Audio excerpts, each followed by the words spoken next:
Sec, folks, why I try to use this. We're going to go ahead and have a couple of groups join. We have some people that want to watch the show, the premiere of our show. So please bear with me a moment while I share it to the USF groups that asked us to do so tonight. So it'll be 1 second and we'll go ahead and do that. If everybody can just bear with me one moment. Of course, we want to make sure our friends on Crew Life get an opportunity to see this great show too, since we are honoring their flag. So let me go ahead and save this to a couple more people and we'll be ready to go, folks. Let me share it to Mr. Walker's timeline here.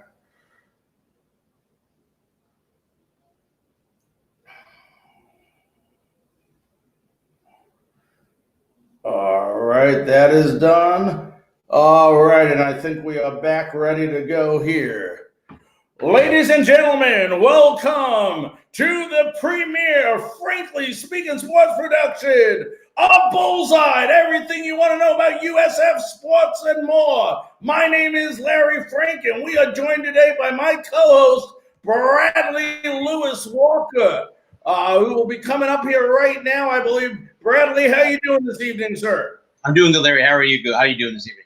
Bradley, doing great. So good to have you on us here on an unbelievable week for both, frankly speaking, sports and for USF football. And, you know, I want to start right off with, and we'll break down the game as we always will in a few minutes. Well, let's go ahead and start off with new head coach Jeff Scott. You know, a win is a win, but when it's your first win, it doesn't matter who you're playing. It's the idea of getting that first college coaching win. Big win for Jeff Scott, wasn't it? Yeah, Larry, it was a big win for Coach Scott. Again, he's been through a lot. The program was kind of left in shambles by Charlie Strong, and he had a big, not big shoes to fill, but he had to clean up a big mess. And by them coming out this past Saturday and beating the Citadel, it was a good start for him and a good start for the air for USF. Yeah, definitely was. And, you know, I want to start off with a couple of things, Bradley. And a lot of people have been asking about this. And there's no better person than to ask somebody who was there. We're going to be playing Notre Dame, I know, later in the week. And, of course, we're going to talk about that. But Notre Dame is going to have a limited number of fans. You actually got to go to a game this week where there was no fans in the stands. And you hear different people say different things about fans. From your perspective, being a USF fan, being at Ray J with nobody there, explain to the fans that are listening what that experience was like. Very eerie.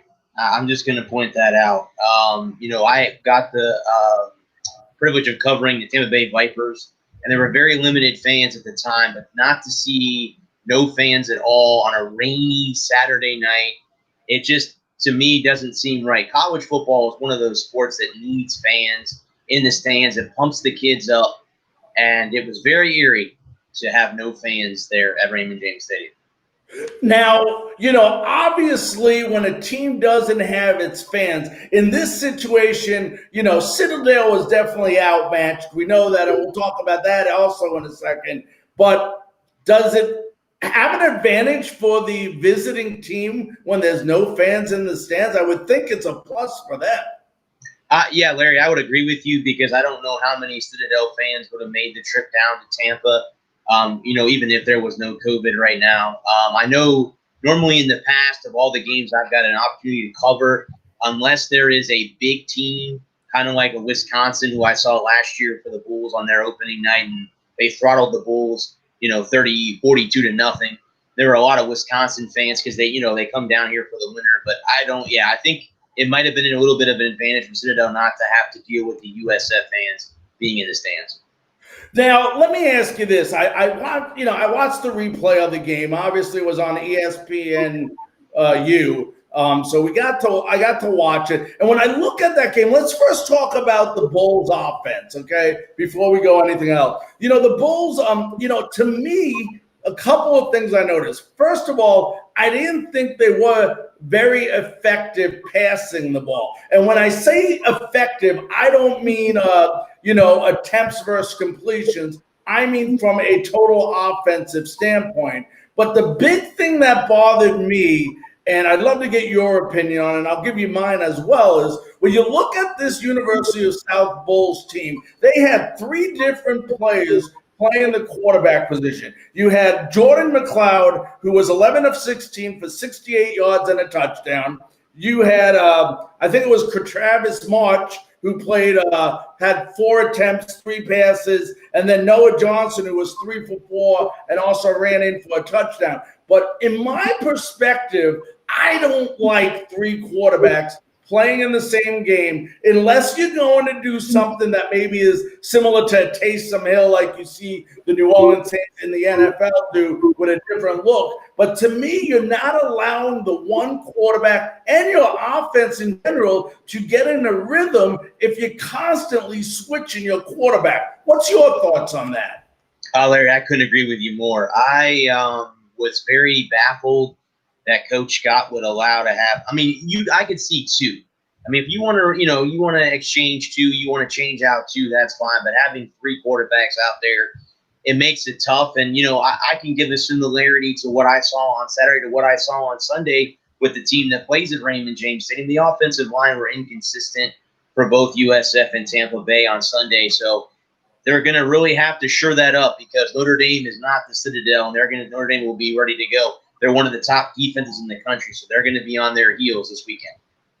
And, when you look at the rushing game, I thought the rushing game was terrific. I mean, we had over 300 yards rushing. And remember, we had 300 yards rushing with 3 of our top offensive linemen missing in that game. So it just goes to show you how we overmatched, the Citadel Bulldogs. I mean, you had I think it was Kelly Joyner had 87 yards. Johnny Ford had, I know you're a big fan of Johnny Ford. He had 71 yards. Don't know why the heck he changed his uniform number. It kind of threw me off a little bit at first. But what was your perspective of the running game? Well, if you guys remember last year, or actually the previous 3 years, we had Jordan Cronkrite, I think, went to the NFL. I don't know if he made a practice squad or whatever. But Johnny Ford and him shared the backfield in Charlie Strong's second year, and that was a dominating duo. They went back and forth. Cronkrite was the downhill, in between the tackles runner, and Ford was what you guys saw in the highlights. He busted open, and now they have Kelly Joyner back there. So this is something that the strength of the Bulls right now is definitely the running game. And if they can't pass the ball, then they're going to have to run the ball against the Irish this weekend. And, they had 402 yards total offense with, like we said, over 300 of it was in the running game. I thought overall, and I say overall, I thought the defense did an awesome job after the first couple of series. I mean, I think it was 5 out of the first 6 they had third down success, Citadel. But after that, they went 3 of 12 on third downs, and it seemed like on every third down, I think they were averaging they needed 11 yards for a first down. So got to give a lot of credit to that defense. Yeah, Larry, that was something that I think, and surprisingly, was a weakness under Charlie Strong. They struggled. They gave up a lot of yards. I think 5 opponents last year. They gave up 400 plus yards to last year. This year, you got to give it to KJ Sales, Mike Hampton. Those are the leaders on that defense.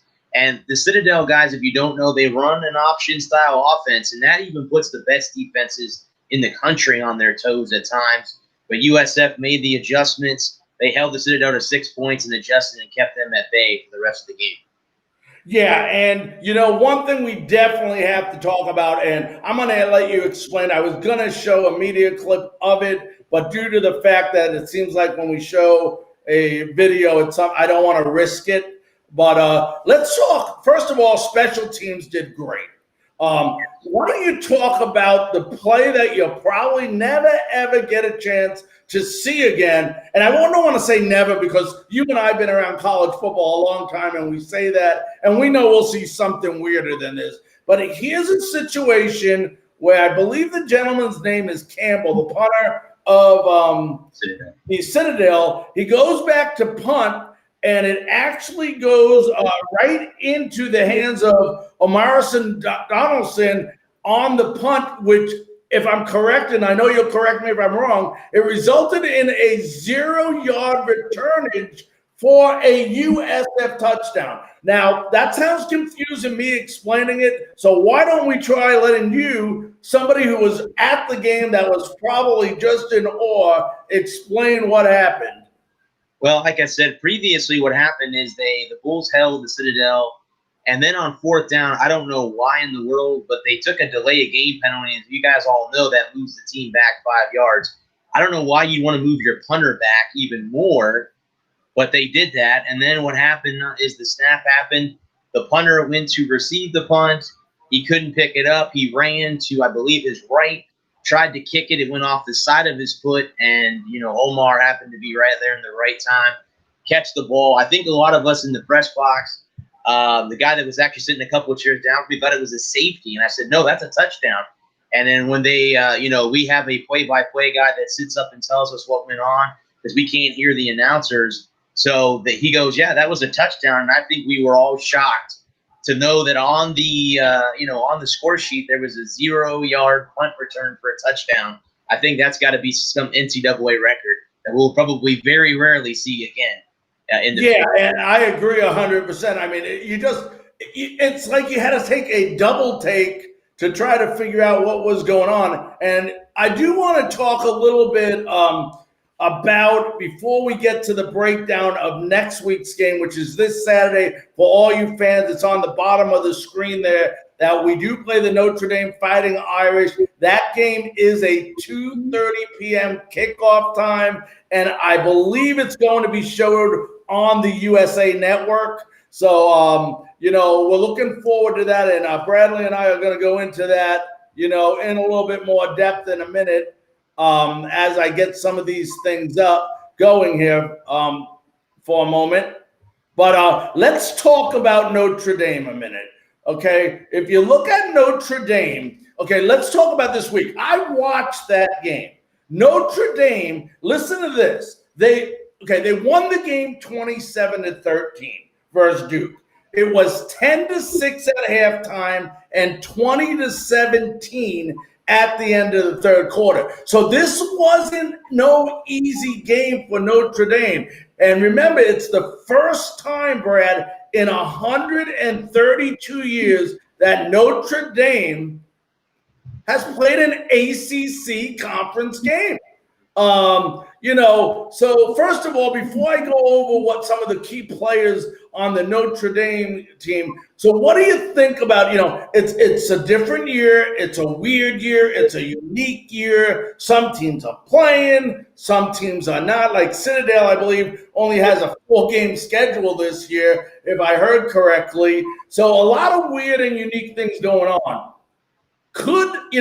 Everyone says there is no way in heck Notre Dame next year will play in a conference. Do you think, based on how things go this year with the ACC, that there is a possibility? There's a possibility, but you know what? They have a huge TV contract with the NBC network. I highly, highly doubt that they would give that up to go join the ACC. I think, really, to be honest with you, Larry, they would be better in the Big Ten. Because they're there in Indiana. You're close to Michigan, the Wisconsins, the Minnesotas. I think they would be better as a Big Ten than they would an ACC. But then I guess they would make the ACC a little bit more powerful of a conference because, again, as we all know, it comes down to money. It comes down to who, what conference they can, benefit the most out of. And if a lot of USF fans do not know, in 2011, the Bulls went to Notre Dame and beat them 23-20. The Irish were 16th ranked in the country when that happened. So I don't know. I may be smelling another upset this upcoming Saturday. Yeah, and you know what? That game, actually, the last time these two teams played was September 3rd, 2011, and it was terrible weather. I think there was like 2 delays where they had to come back in the game, if I'm correct. And like you said, the Bulls ended up winning, and that game lasted over 6 hours. So that was one of those, if you're a USF fan, that's one of those games you remember. Yep. Beating Notre Dame is a big, big deal. And talking about the big, big deal, when you look at Notre Dame, okay, this is a game where if you're the USF Bulls, you have to go into this game, and I know you'll agree with me, and play fundamentally sound football and pretty much penalty free. Yeah, they're gonna have to be a lot better. Again, the good news about USF is, if you guys remember last year, I think they averaged like eight and a half penalties a game last year. They only had 5, I think, in this past weekend's game, so way down from their average. They're going to have to play very fundamental ball this week because, like I said, Notre Dame is in a different class than the Citadel, so it's going to be a little bit different. Jeff Scott's going to have to keep these guys the way he kept them for game 1. Just, stay away from making mistakes. They made very few against the Citadel. They're going to have their hands full in South Bend this weekend. Yeah, and the first person they got to contain on that team is going to be quarterback Ian Brooks. And Ian Brooks led the Fighting Irish to 5 scoring drives versus Duke. He was 19 of 31, 263 yards, had a touchdown and an interception. What are they going to have to do on the defensive side of the ball to stop that quarterback? Well, again, he's a running style quarterback. They're going to have to try to keep him at bay. But then again, when you do that, you open up the passing game, so they're going to have to be fundamentally sound. Again, like I mentioned, KJ Sales, he's the leader on that. He's the senior. He's the leader. And Mike Hampton's going to have to be there too. They're all going to have to step up and play, I guess, a better game on defense than they played last week when they held the Citadel to 6 points. Something like that's going to have to happen. They're going to have to eliminate the big plays. That's the one thing that I think any defense wants to do. Eliminate the big play. So if you got to control someone from getting, say they average 30 yards a carry, keep them down to 10 or 15. Cut it in half. Keep everything at bay and make, Ian Book and company work on the offensive side of the ball. And this is a 2-dimensional team because, like you said, you got to stop the big play. And they also got Kyron Williams, who is one heck of a running back. He had 19 carries for 112 yards. He had 2 touchdowns, and he was averaging 5.9 yards a carry, which is just incredible. And then he caught only 2 passes, but they were for 93 yards. So you talk about that big play, here's a guy that can catch the ball and then run with it. So it looks like this defense is going to definitely have to win the battle up front. Yeah, definitely. You're going to, again, have to keep the running game down low, make Notre Dame go to the passing game. But I think, we'll see some blitzes dialed up to kind of keep them at bay and stuff like that. It's not going to be as easy for USF this week. Yeah, and I'm putting up a stat right now, and I want to get it the best way it looks. I think it's going to be this way. And this breaks down and I don't know if you got to see this yet, Brad, but it breaks down the Fighting Irish's offense versus the USF's defense. And when you look at the passing yards in 2019, it gives you all the rankings. Obviously they were ranked eighth in touchdown, but they really didn't get a lot of yards last year. On an average, they only had 250 yards per game, which is not really astronomical. But their pass efficiency was 153.4, and they did allow 17 sacks in those games. So like we were talking about, they have to put that pressure up front on this Fighting Irish team. Yeah, absolutely. Again, now I'm looking at the stats here to my right. Yeah, I mean, if they allowed 16 sacks, if USF can, again, get in Book's face, get him off his game and keep that running game at bay, I'm telling you, they have a good shot at pulling off an upset. And Jeff Scott, this will be a big win if Jeff Scott can win this Saturday. Now, we talked earlier about USF and how very conservative they were in the passing game versus Citadel. Do you think part of that conservativeness was due to the fact they had 3 offensive linemen out and maybe they wanted the quarterback to maybe get the ball out of their hands a little bit quicker because backups were in? Yeah, Larry, I definitely agree with you on that. Again, in the passing game, you're going to have to go to Randall St. Felix, guys like Terrence Horn, who I got to see, set an NCAA record against Georgia Tech a couple years ago. But, I mean, yeah, they're going to have to get the passing game a lot more. You can't be one-dimensional. Ask the Buccaneers last year how one-dimensional football gets you, and that'll tell you why they went out and made the changes that they made this year. Yeah, and the one thing about this Notre Dame defense, as we switch sides here and talk about Notre Dame on the defensive side, they have a very good pass rush. So just like last game where you saw that USF needed to get rid of the ball quickly, they're going to have to play a similar style of offense and really hope that that offensive line can open up some holes for, some of these running backs that we have by committee, which rushed over 300 yards. Yeah, Larry, that's going to be important too. We got to get Ford and Joyner off. That'll take a lot of pressure off Jordan McLeod or whoever Jeff Scott decides to start at quarterback. They're going to. I liked, I didn't mention earlier that the USF offense ran no huddle. I rarely saw no huddle last year under Charlie Strong. This year they came out, they ran no huddle. So, again, that'll wear your defense down, too, when you're not giving them time to take a breath that, minute or two you're in the huddle, yeah. So, again, if they go no huddle and they can keep running the ball, they run it up the middle, keep Notre Dame on their toes, it's going to be a long day for the Irish. And for those of you listening, we want to make sure, I know you see myself and Bradley, we're turning our heads back and forth. It's because I don't have to tell you, Bradley and I both have the Lightning game on and we're watching the game. So we want to keep you updated and let you know that the Lightning are tied 1-1 with the Islanders. The Islanders scored first. The Lightning came back and scored. I believe there's roughly 4 minutes left in the second period. So as the show goes on, we will go ahead and keep you updated. But it's 1-1, and the Islanders are on a power play with 4 minutes left in the second period. We're talking about the Bulls. For those of you folks that are joining us, this is the premiere of Bullseye, where Bradley and I will discuss the USF Bulls. Obviously, we're during football season right now.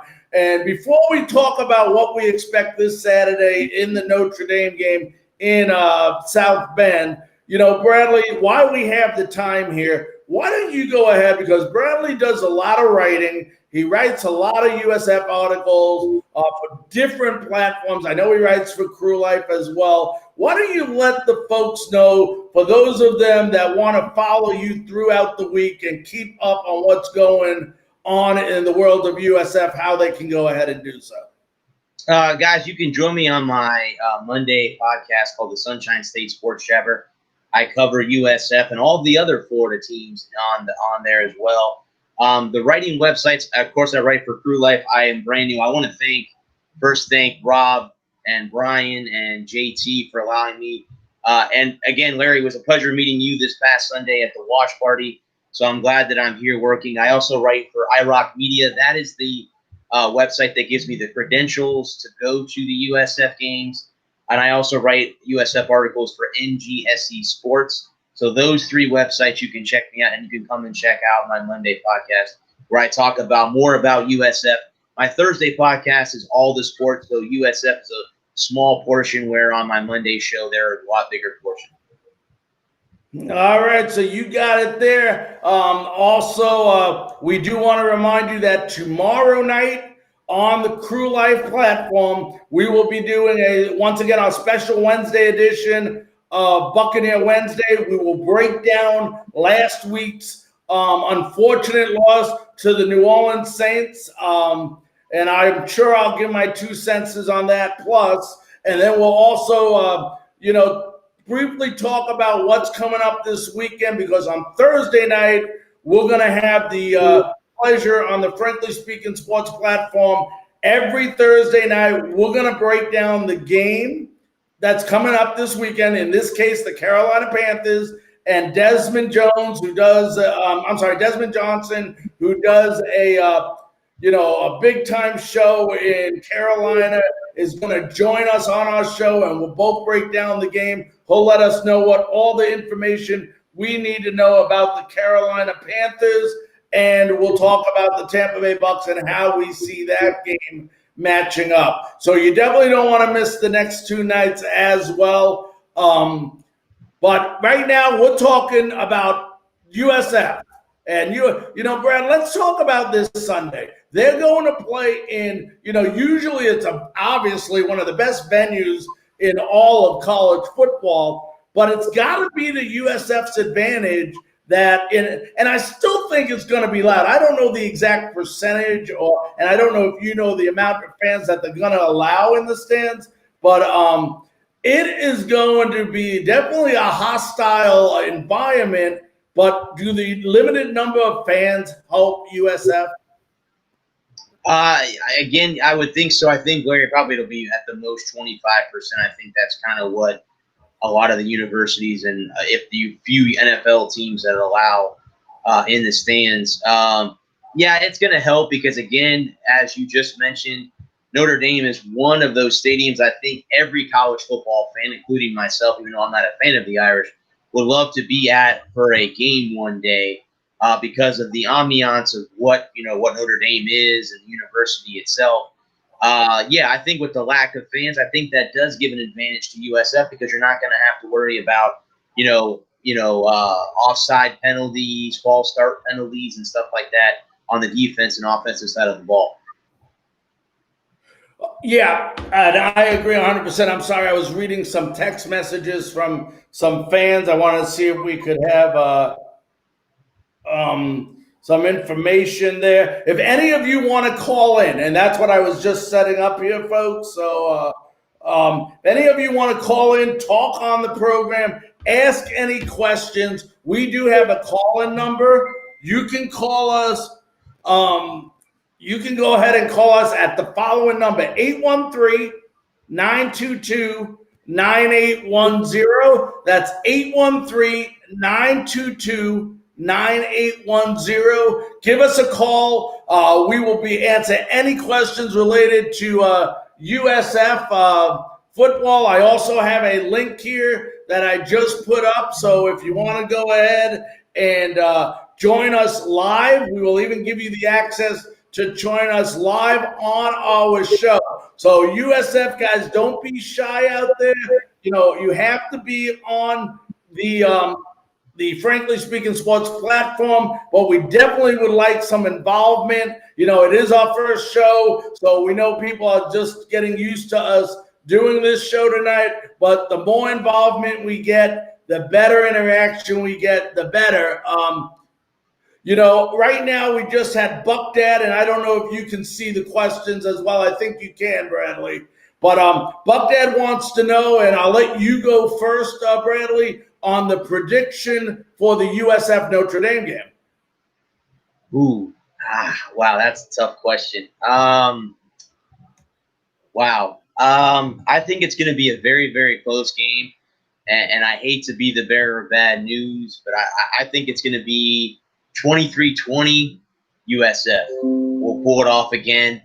I was giving a joke there to all the people that are out there watching. I think it's going to be the same score it was in 2011, 23-20 in the end.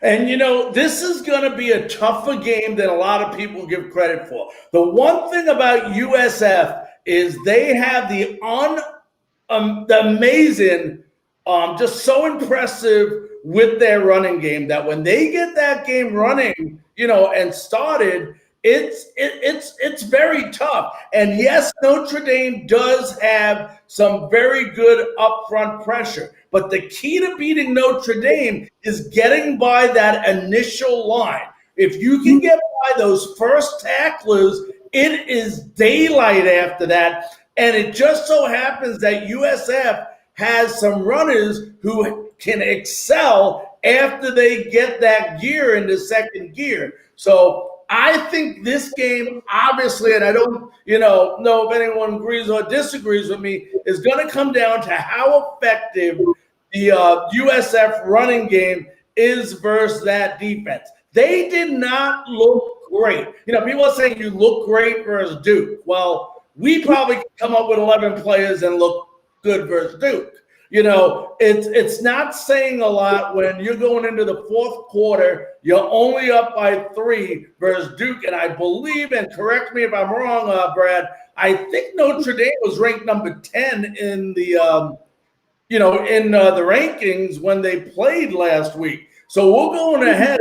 You talk about what kind of win, like you just said, this would be for the program, especially under Jeff Scott. And you're talking about excitement building up and getting fired up. Like, I love to get fired up. Everybody knows that. I think the key to this game, they got to stop using the 3 quarterbacks. I would go with the 2. I would go with definitely, and I got my notes here even, of course, McLeod, but this guy, Noah Johnson, is very effective running the ball as well. He's one of those type of quarterbacks, you say the dual quarterbacks that you like, that can run or pass the football. I would bring him in some situations, but they got to just, if they go in there, like I said before, and like you said, and go in and play discipline. I call it discipline aggressiveness. You can play aggressive, but you got to be disciplined. You can't get stupid penalties. Like, for example, and I hate to bring up the Tampa Bay Bucks on the USF show, but like Vita Vea, it's 4th and 2,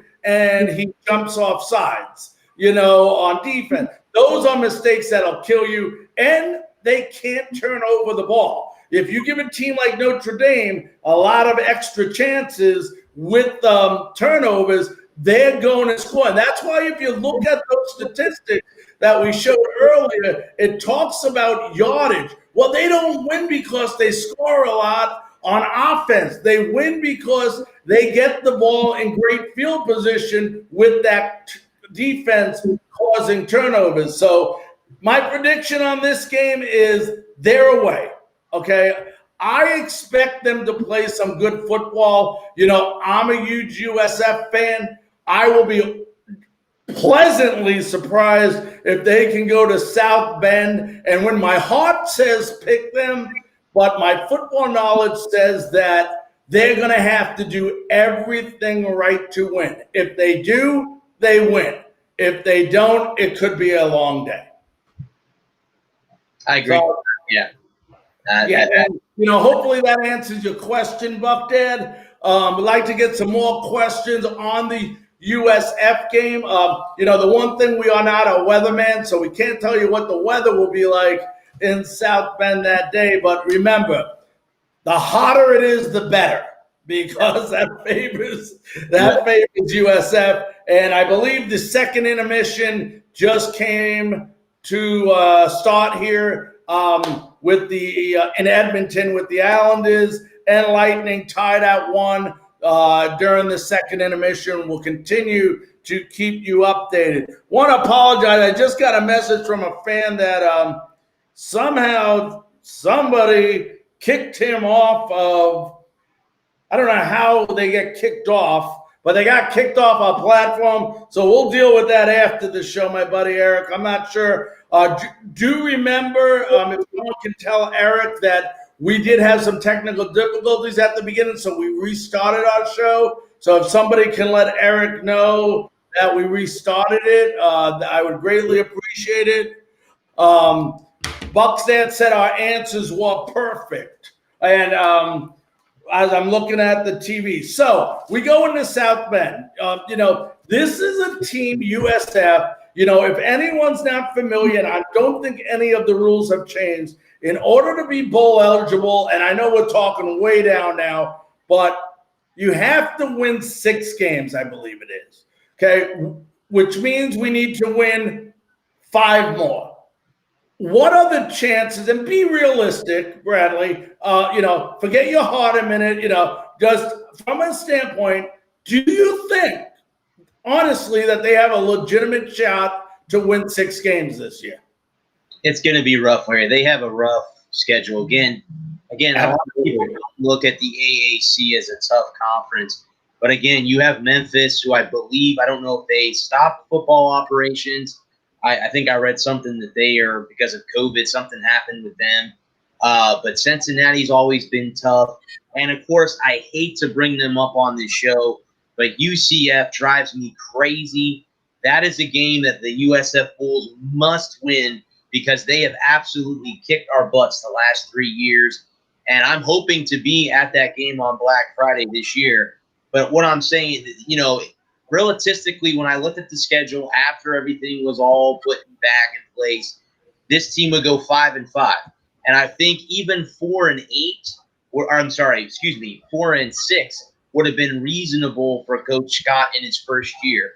Now, next year, again, what a lot of people do not know, that I believe their first home game next season, they're going to be welcoming the boys from Gainesville down here. The Gators will be here on September 11th of 2021. But it's going to be tough. I could see them, like I said, Larry, going 5-5. If they win this Saturday, maybe they go 6-4, maybe a 7-3.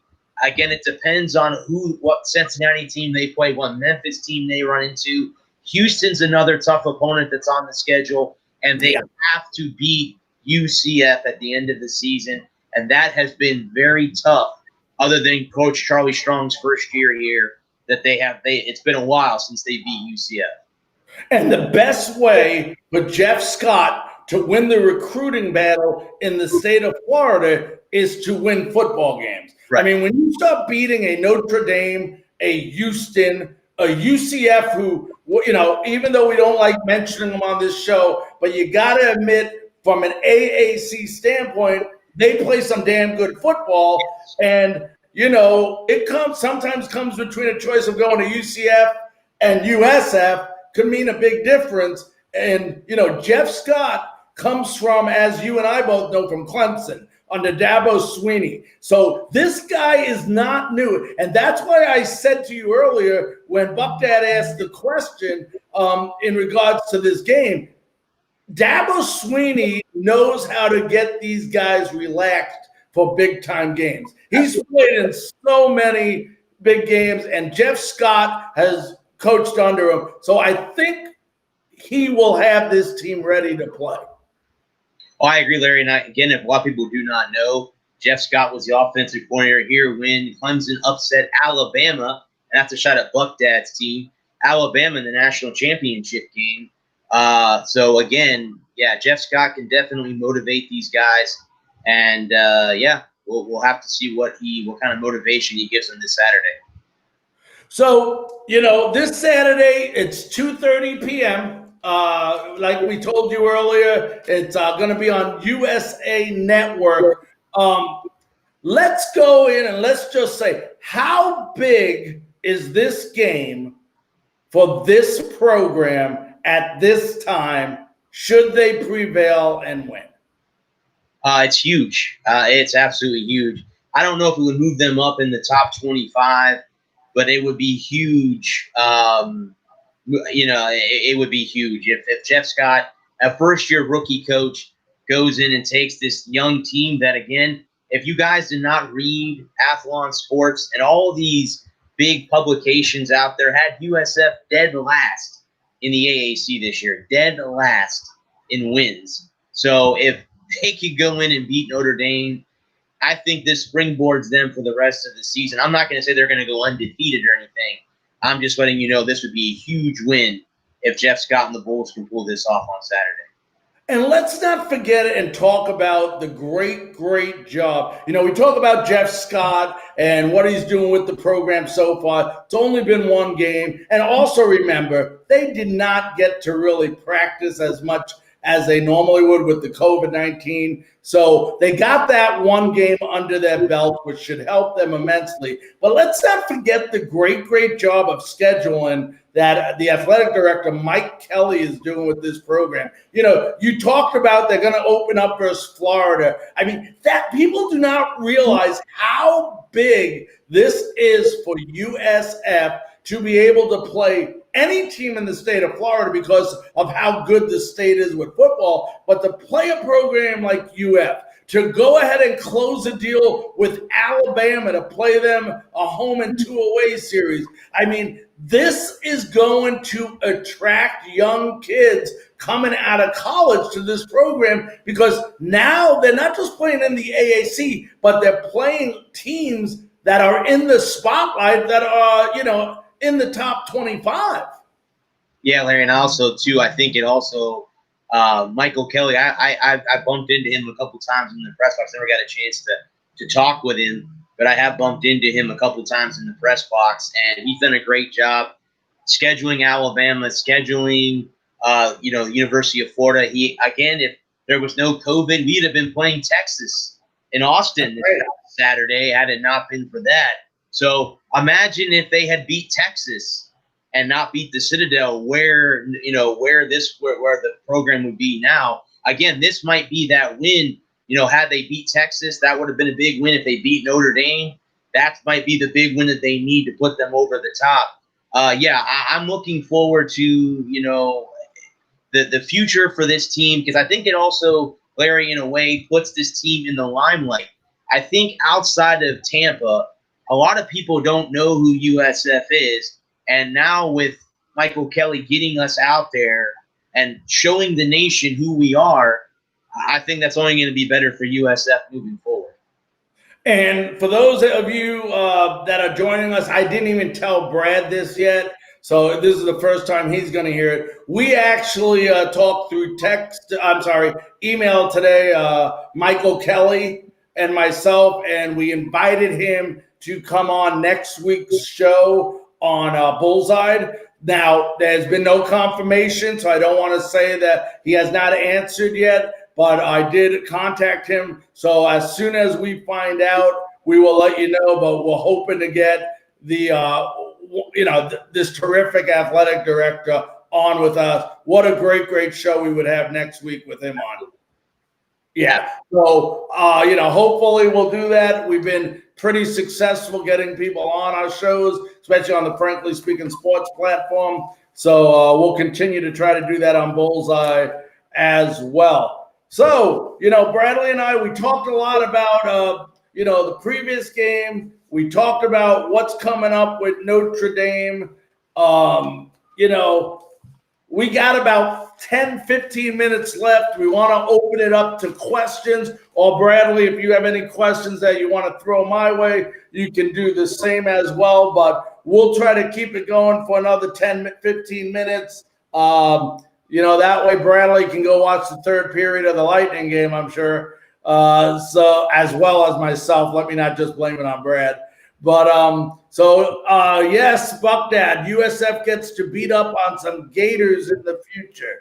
Well, that's what we're hoping for. And, it's really tough because you have to understand that from a fan standpoint, I grew up a Gators fan because, in New York, you really don't have a team, a real big name college football team. I rooted for Boston College for 5 years. I had the pleasure of being at the game where Doug Flutie threw the Hail Mary pass at the Orange Bowl, the quietest I ever heard the Orange Bowl. But this game is special, and it's hard because now I root for the USF Bulls, and if someone said, well, who else would you root for in Florida? It would be the Gators.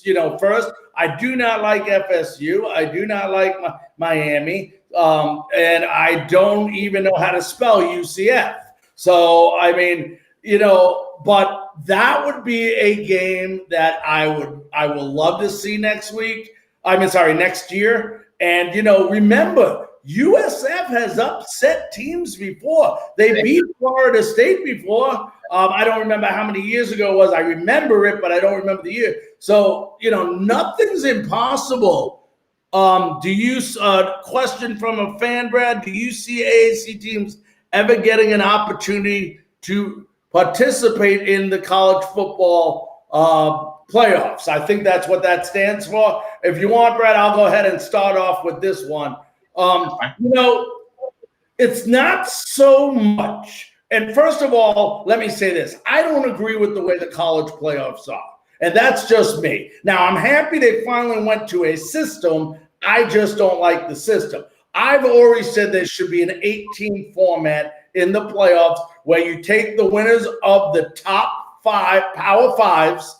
You take the winner of the divisions or conferences, whatever you want to call them. Then you have 3, sort of like 3 out-large teams that would be next in the rankings. That way, let's say you do get a team like a couple of years ago, UCF, that goes undefeated. Well, now they can be an at-large team, and then you have a playoff system where 1 plays 8, 2 plays 7, 3 plays 6, and so on. So, but to answer your question, it will never happen unless they change it because, and let me tell you what pisses me off about this. UCF cries about not making the college football playoffs, yet they won't play anyone when they get the opportunity. Give USF some credit. They have enough gonads to go out there to play the Alabamas, to play the Notre Dames, to play the Texas, to play the Florida Gators. They are playing. Now, if it's a team like USF, they will have a chance because of the strength of schedule. And you know what? If UCF stays as one of those teams that continues not to play anyone and USF beats them, as well as teams like the Gators and Notre Dame and so on, they're going to make that college playoffs because their strength of schedule.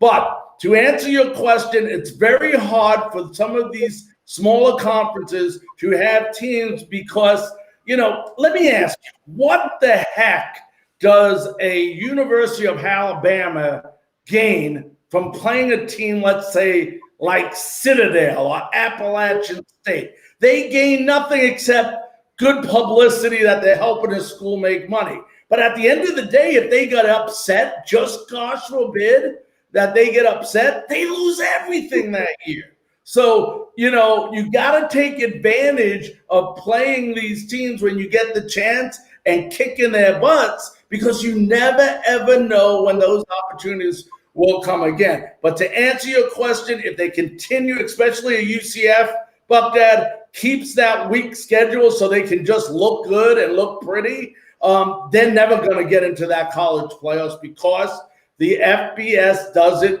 also on strength of schedule. And Brad, I'll let you piggyback on that. Yeah, Larry, I couldn't agree with you more. And I think they are the biggest crybabies in college football.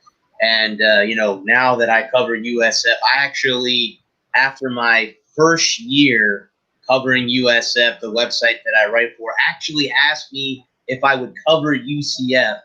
And I told them absolutely not. There's no way I'm not driving to Orlando every Saturday to cover them. And B, how in the world are you going to make me cover the freaking enemy of a team that I covered the year before? Be like asking me to cover the New York Yankees after being a Red Sox correspondent. It's just not going to work. But yes, I agree with you. What UCF came out and said that USF is doing it all wrong because you're going out and playing these 1 and 2s.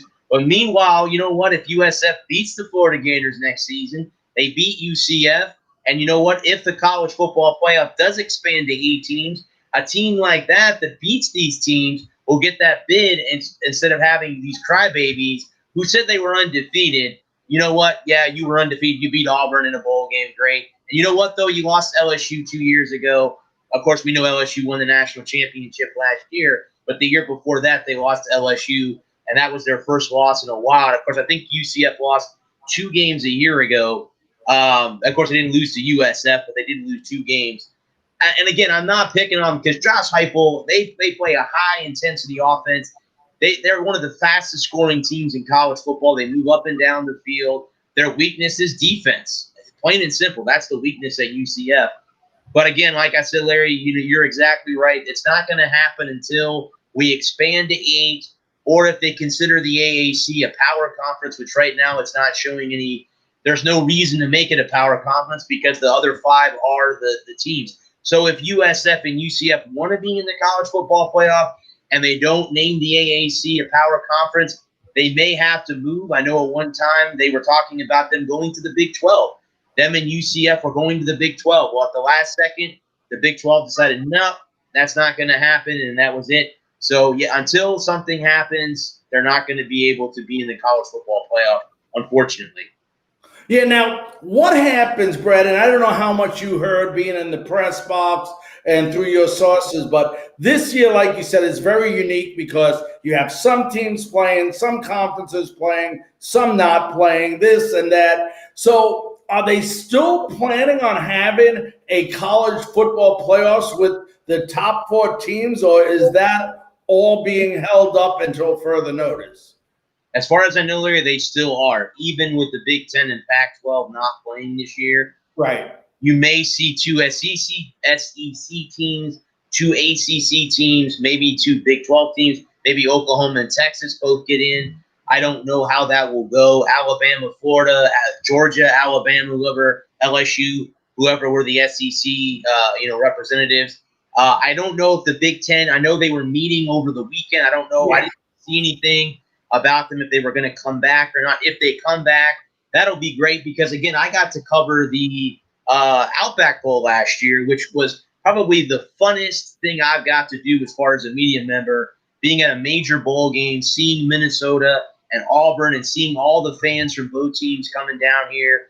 Again, it was kind of weird not wearing USF, green and gold, going to the box. But if they can do that, I mean, maybe USF will be in the Outback Bowl this year. Maybe we'll have a USF, if they can win 5 games or 6 games, maybe they'll be in here. And as of right now, I mean, yeah, I think you're going to see SEC, ACC, and the Big 12 representing the college football playoff this year.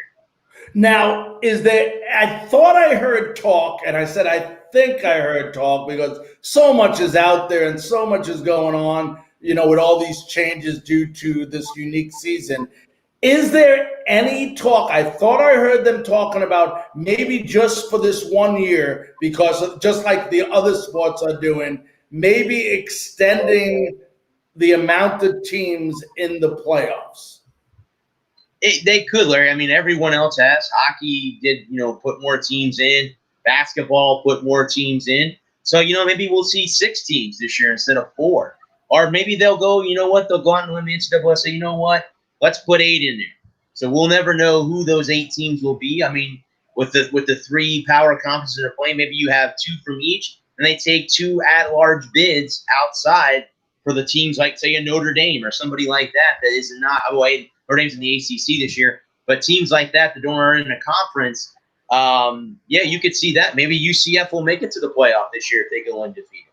And I see one of our viewers just commenting, and if you look at the last one, you'll see it too. And no offense towards this gentleman because he's not the only one that says this, but I hate hearing this stuff about the asterisk near the championship. In every sport, you're hearing that. 5, 6, 7, 8, 9 years from now, you know what? All people are going to remember is that your team won the national championship or the World Series or the Super Bowl. The asterisk will not be there. It won't mean anything. I've seen strikes in baseball where there's a shortened season and the Dodgers actually probably would have won it but lost it.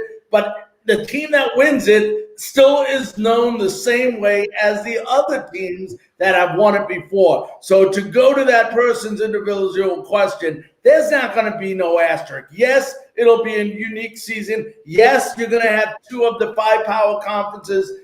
It might be maybe 1 now, like you said, because of the meeting that went on once we hear that. But at the end of the day, it doesn't matter. There's going to be a team on both sides still playing for a national championship.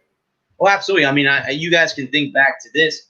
I saw a documentary about Roger Maris breaking Babe Ruth's record, and they wanted to put an asterisk next to it because Maris played in more games than Ruth.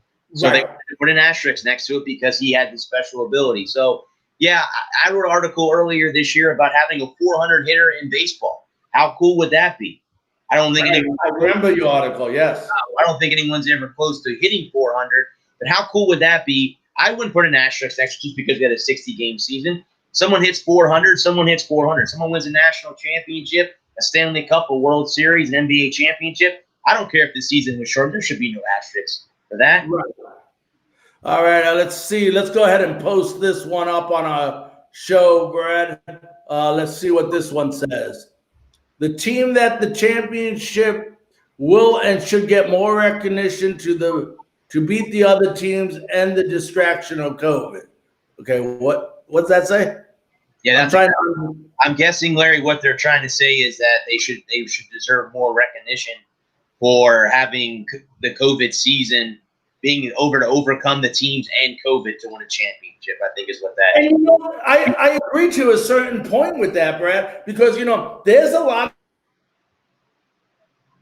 of teams that could have, there was a lot to lose for a lot of these players that if they did not play. A lot of people don't realize what was at stake. If they don't play, then there's an opportunity that their stock when it comes to the NFL draft goes down. So, I give these players credit for being out there, for risking the illness, for not having the fear that half of America, probably more than half of America, has right now. But at the end of the day, they deserve to be recognized, and I think that's what our user, one of our commenter, is saying, is they deserve to be recognized just as if they won it without COVID-19. And I agree with that comment. I agree also. Well, ladies and gentlemen, it's been an unbelievable first show on Bullseye. This was our first show. Both Bradley and I would love to get some comments from you after the show is over. You can leave them either at Brad's email, on Facebook for Brad, or for me on Facebook, or you can go to my Twitter account at Larry Frankus. That's with the US at the end of Frank. And that's my handle. So you can go ahead and do that, because the more feedback we get lets us know how we want to go about doing shows in the future. Brad, I thought it was a terrific show. I thought it was great insight. From you and from me, and I think the fans are really going to enjoy it. And one of the things before we leave, and Brad and I had the pleasure of talking about this over the weekend, is we live in Tampa Bay. We live in Tampa, Florida. Okay, there is no University of Florida. There is no Florida State University. That, however you spell UCF, there is no UCF in Tampa. And there is no Miami or Florida Atlantic in Tampa. It's USF. And it's about time the people of Tampa Bay start waking up and realizing they got a potential powerhouse football program on the rise, and you need to become USF fans. I do want to thank my buddies, and I have a lot of good buddies, John Momola, Pat Donovan, and Zach Blobner, all the people over at WDAE for doing such a great job getting the contract of the USF Sports. And I know they're going to do a great job promoting USF, but they can't do it alone. They need us.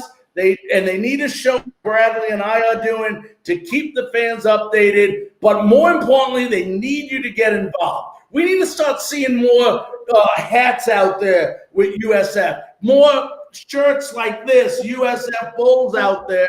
And we need to start pulling for this team. And every day, if we can just get one more fan that roots for USF, guess what? That's 365 more in a year. So, we need to keep doing that, and we need to start recognizing USF as our home team here in Tampa, Florida. Anything else, Brad? No, I couldn't have said any better, Larry. Thank you again for having me. And I'll tell you what, this will be great to do this every Tuesday with you. And if we can get Michael Kelly on here next week, that'll be freaking awesome. I would love to talk to Michael Kelly. Even if we don't, I'll still be back here next Tuesday. But yeah, I agree with you. I think we need to see more green and gold. Again, being a media credential writer, when you go to the Raymond James Stadium and you see more opposing fans than you do USF fans, that's an issue. They fixed that issue with the Lightning, so we need to fix the issue here. And the Tampa fans need to raise up. I know. Again, I'm a Gator fan. I will be till the day I die. But the other half is green and gold now. and it will be that way for the rest of my life. So we need to get people like that. Even if you cheer for the Gators or the Knowles, or you cheer for FAMU or Bethune-Cookman or any of the smaller universities here, be a USF fan. Don't cheer for that nasty team in Orlando at UCF. Come down here to Tampa. You live in Tampa. If you're a Bucks fan, be a USF fan. In fact, for all you Crew Life members, guess what? You're going to get a heavy dose of USF from me. Because I'm the writer now. You're going to get a lot of articles from me. I actually have one going up tomorrow that was a review of the game. I'll have next week I'll have the Notre Dame review as well. If you want to ask me any USF questions, you're more than welcome to, and I'll be happy to answer them. Well, and like I said, we're going to get it there, Brad. It's going to take time, but together we're going to build this city into USF City. Ladies and gentlemen, on behalf of Bradley Lewis Walker and myself, Larry Frank, we want to thank you very, very much for watching the premiere of Bullseye here on Frankly Speaking Sports. We'll be back again next Tuesday on the same station at the same time. Good night, everyone.